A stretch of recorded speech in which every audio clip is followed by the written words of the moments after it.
Nasib oknum polisi dan TNI fitnah penjual es gabus berbahan spons. Heboh oknum polisi dan anggota TNI menuding penjual es gabus berbahan spons atau busa di wilayah Utan Panjang, RT 010 RW 05 Jakarta Pusat.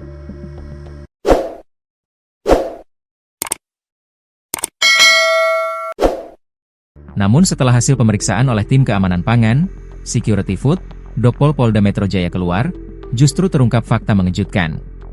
Polda Metro Jaya mengatakan seluruh sampel es kue, es gabus, agar-agar, dan coklat meses dipastikan aman dan layak dikonsumsi.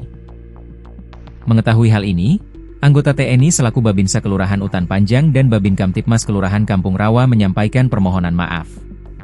Babin Kamtipmas Kelurahan Kampung Rawa, Aibtu Ihwan Mulyadi menyatakan rasa penyesalan atas sikap kelirunya. Assalamualaikum warahmatullahi wabarakatuh. Kami, Babin Kamtipmas dan Babinsa yang bertugas dan membuat video tentang penjual es kue yang diduga berbahan spons di wilayah Kemayoran, menyampaikan permohonan maaf yang sebesar-besarnya kepada seluruh masyarakat atas kegaduhan yang timbul akibat video yang sempat beredar luas di media sosial, kata Aibtu Ihwan dalam keterangannya. Senin, 27 Januari 2026. Ihwan menjelaskan tindakannya itu merupakan bentuk respon cepat terhadap laporan masyarakat soal adanya peredaran makanan yang tak layak konsumsi. Ia menyebut hal itu dirinya mengaku hadir untuk menjaga keselamatan warga atas laporan tersebut. Kedua, niat kami semata-mata untuk mengedukasi, agar tidak ada konsumen yang dirugikan dan memastikan masyarakat merasa aman dalam membeli makanan di lingkungannya. Dalam situasi tersebut, kami hanya berusaha menjalankan tugas dengan cepat untuk mencegah potensi bahaya, ucapnya. Namun, Ihwan mengaku telah bertindak gegabah dengan langsung membuat video dan menuding makanan itu berbahaya tanpa pemeriksaan medis. Namun demikian, kami menyadari bahwa kami telah menyimpulkan terlalu cepat, tanpa menunggu hasil pemeriksaan ilmiah dari pihak berwenang seperti Dinas Kesehatan, Dokpol, maupun Lab 4 Polri. Seharusnya proses klarifikasi dan verifikasi dilakukan terlebih dahulu sebelum memberikan informasi kepada masyarakat, ucapnya. Atas kekeliruan tersebut, kami memohon maaf yang sedalam-dalamnya, khususnya kepada Bapak Sudrajat, pedagang es yang terdampak langsung oleh kejadian ini. Tidak ada maksud untuk merugikan atau mencemarkan nama baik beliau, ungkapnya. Ihwan mengaku merasa situasi yang terjadi akan mempengaruhi usaha pedagang itu dalam mencari nafkah untuk keluarganya. Kami juga memohon maaf kepada warga masyarakat seluruhnya apabila video tersebut menimbulkan keresahan, kesalahpahaman, ataupun sentimen negatif terhadap institusi kami, jelasnya. Kedepan, kami berkomitmen untuk lebih berhati-hati, selalu mengedepankan prosedur yang tepat, serta memastikan setiap informasi yang disampaikan kepada masyarakat telah melalui pemeriksaan dan verifikasi ilmiah. Kami tetap bertekad memberikan pelayanan terbaik, profesional, dan humanis bagi seluruh warga, tuturnya. Kejadian ini sebetulnya bermula ketika seorang wagra berinisial AF, 43, membeli es jadul Sudrajat dan merasa curiga dengan dagangan pria tua tersebut. AF menuduh es jadul milik Sudrajat tersebut terbuat dari polyurethane foam, PU foam, atau biasa dikenal sebagai material busa kasur maupun spons untuk mencuci. AF kemudian melaporkannya lewat call center 110, Sabtu, 24 Januari 2026. Usai mendapat laporan, tim piket Reskrim Polsek Kemayoran mendatangi lokasi di wilayah Utan Panjang, Kemayoran, Jakarta Pusat, untuk menindaklanjuti pengaduan.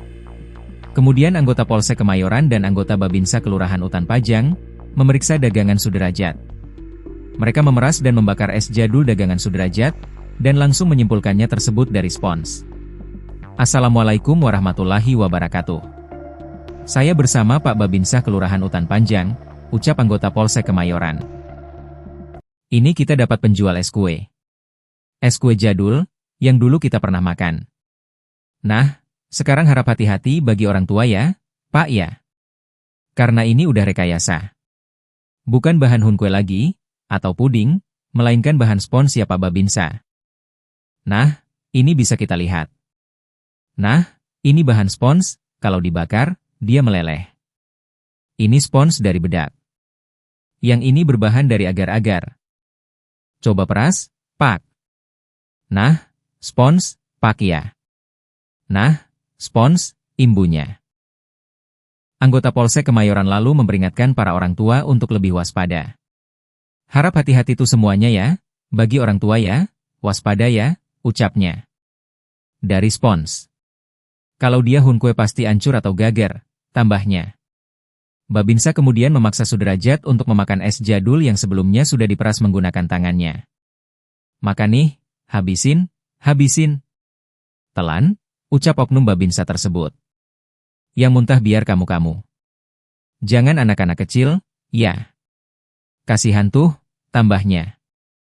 Kasat Reskrim Polres Metro Jakarta Pusat, AKBP Robi Heri Saputra pada Minggu, 25 Januari 2026, mengatakan berdasarkan pemeriksaan laboratorium seluruh sampel es kue, es gabus, agar-agar, dan coklat meses dipastikan aman dan layak dikonsumsi.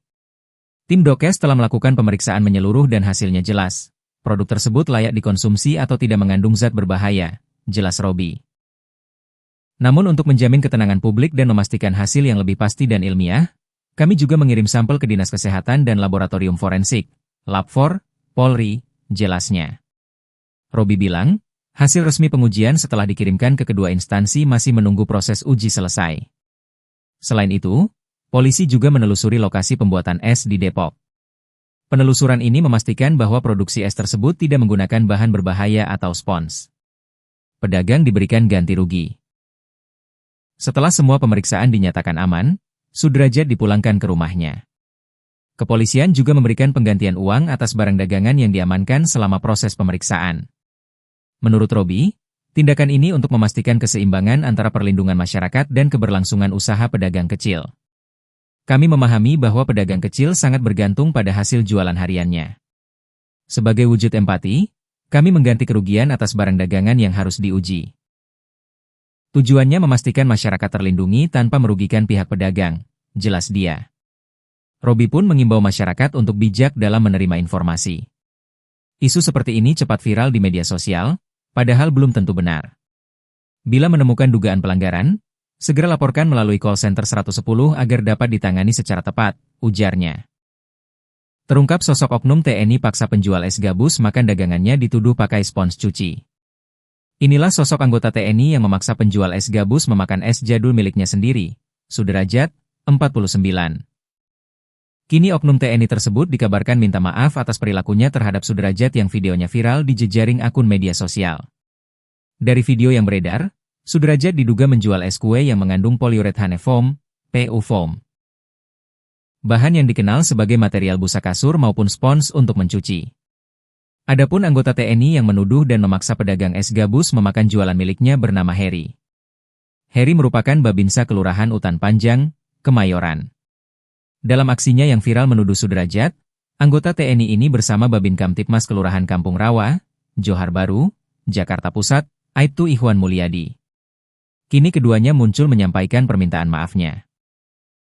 Aibtu Ihwan Mulyadi mengungkapkan alasan ia dan Babinsa Kelurahan Utan Panjang, Kemayoran, Heri, menginterogasi pedagang es gabus bernama Sudrajat tanpa melakukan verifikasi usai yang bersangkutan dicurigai menjual es gabus berbahan spons.